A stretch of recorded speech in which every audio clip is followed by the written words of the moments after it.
कर्मण्येवाधिकारस्ते मा फलेषु कदाचन మా కర్మఫల హేతుర్భూః మా తే సంగోస్త్వ కర్మణి. తాత్పర్యం చూద్దాం రండి. కర్మణి కర్మలో ఏవా మాత్రమే అధికారః హక్కు బాధ్యత తే నీకు మా వద్దు ఫలేషు ఫలితాలపై కదాచన ఎప్పుడు మా వద్దు కర్మఫల హేతుః కర్మఫలాన్ని కారణంగా భావించే వాడిగా భూహు అవకూడదు. మా వద్దు తే నీకు సంగహ ఆసక్తి మమకారం బంధం అస్తు ఉండకూడదు అకర్మణి కర్మ చేయకపోవడంలో. ఇప్పుడు తాత్పర్యం చూద్దాం రండి. నీకు కర్తవ్య కార్యం చేయటంలోనే హక్కు ఉంది, కానీ ఆ కార్యం ఫలితాలపై హక్కు లేదు.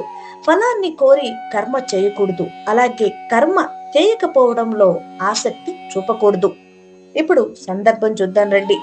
ఈ శ్లోకం భగవద్గీతలో 2వ అధ్యాయంలోనే కర్మయోగం యొక్క ప్రథమ బోధగా వస్తుంది. అర్జునుడు యుద్ధం చేయటంపై సందేహంతో ఉన్నాడు. ఇది పాపం వస్తుందా, నా బంధువులను చంపాలా అని అయోమయంలో ఉన్నాడు. అప్పుడు శ్రీకృష్ణుడు చెప్తాడు, నీ కర్తవ్యమైనటువంటి యుద్ధం చేయడం నీ ధర్మం, ఫలితం నీ చేతుల్లో లేదు, అది దైవాధీనం.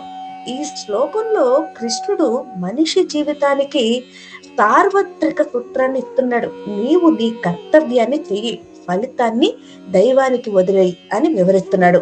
భగవద్గీత మరింత మందికి చేరువ కావాలి అంటే నా వీడియోని మీరు తప్పకుండా లైక్ చేయాలి.